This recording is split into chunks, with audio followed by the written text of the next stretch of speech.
All right, so CeeDee Lamb makes a stern pitch to keep Amari Cooper to Jerry Jones, basically openly in the media, and I get it. The Cowboys like to address their issues with the player publicly, right? They like to ridicule, sully, and denigrate players publicly, and I understand that's the flow of business. That's the business side of it, but there are ways to do this properly, and the Cowboys found it. This is the proper way for them to do it each and every year. Let's listen to CD. Front office has to make a big decision, but what would you tell Jerry, if you're trying to convince him, hey, we need Amari? We do. Honestly, I feel like we do because I feel like he goes unappreciated just off of small things because he does the small things right, Yeah. and just having him back, I hope they understand that. Like, we need at least two of them out there, and we have three. We were very fortunate to have three of them. I'm gonna Y'all say were that. very Like, fortunate. We're very fortunate. Like, that's tough. It doesn't Yeah. happen much. And just playing out there with MG, Coop, and then having Zeke and TP, it's the list can go on, man. I was blessed to, be able to, contribute in that offense. Do y'all ever talk about his future? We try to shy away from that just because I understand how much stress it brings for him. Yeah. And then we kind of try to keep a level head because I know he's like crazy out of his mind with this situation, and understand it coming from Dallas, from the Raiders. It's been a lot for him. Well, that plays a major role. He said how much stress this comes to him when they talk about the future, and he comes from the Raiders or what have you, leaving the Raiders over to the Cowboys, and this plays on this man's mind. Why would you do your wide receiver like that? Now, I get it. Money answereth all things, right? And the Cowboys have to worry about the money. Nevertheless, his contract is not guaranteed, and they are up against the wall with this as it relates to, do you pay Amari Cooper continuously, or do you cut him to save money to get other guys? That's crazy. It's the way you act sometimes. When it comes to on the field, how has he been able to mentor you, if he has? Yeah. He's helped me so much. And there's a clip out, I want to say, we were in training camp. He was literally teaching me like one of his releases.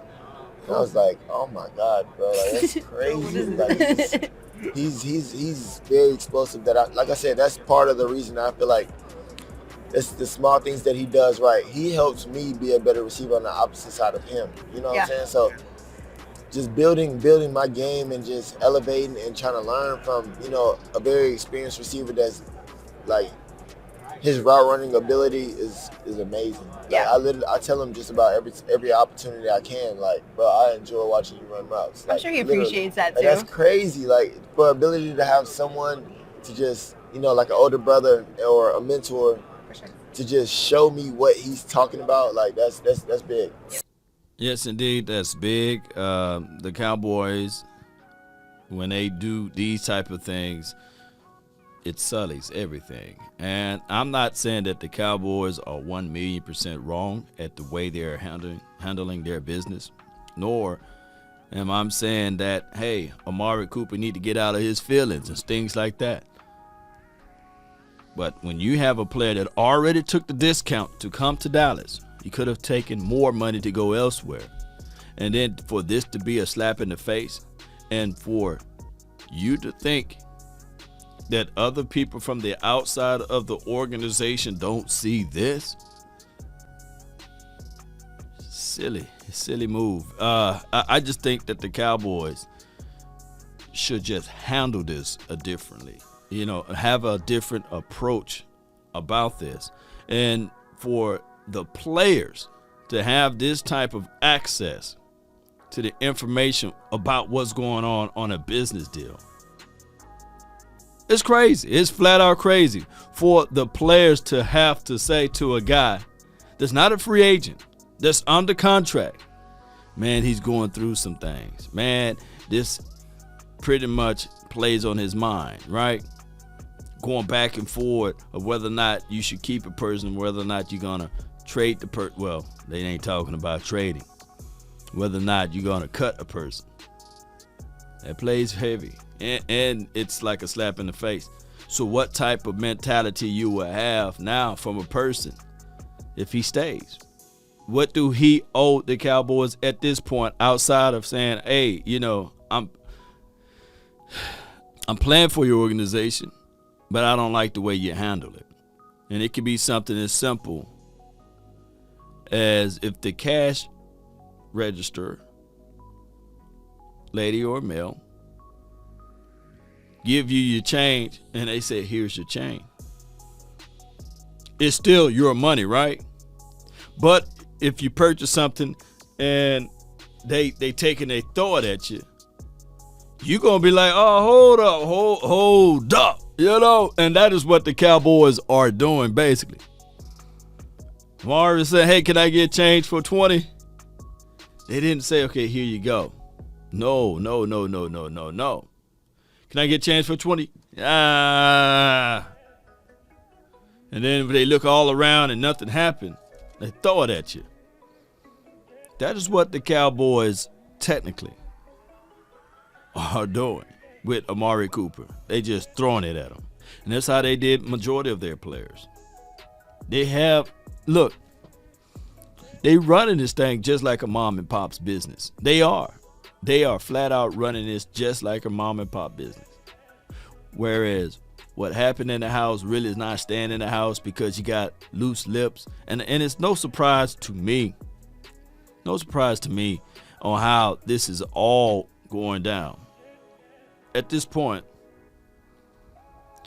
I would prefer the Cowboys to go ahead and do what they're going to do. Go ahead. Cut them. Because I wouldn't want a player to play for this team with that burden over them, with that cast of clouds over them. Yeah, they made it for another year, but look how they made it. Yeah, you got to check. Look how it's just thrown at me, Cut the man now.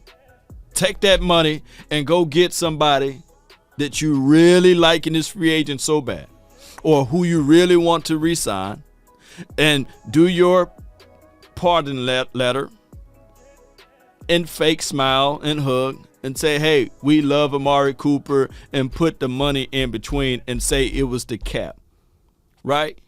And I do know I can hear some people say, well, why don't he just restructure? I think that the way that they're telling him to restructure is not the way that you guys think it's going down. And that, my friend, is the reality. I think that the Cowboys organization, and I know a lot of people would not speak on this, but I think that the Cowboys organization knew that if he were to get a certain amount of targets, that he would have hit those numbers, and it would have been a harder situation for them to make the justification of cutting him. That's why he's gone. It's nothing to do with his talent. It's everything to do with his contract. And we are so gullible as fans that we don't see it. Just like that other owner said, hey, I would pay you $100,000 a game to tank the game. What's the difference in dollars?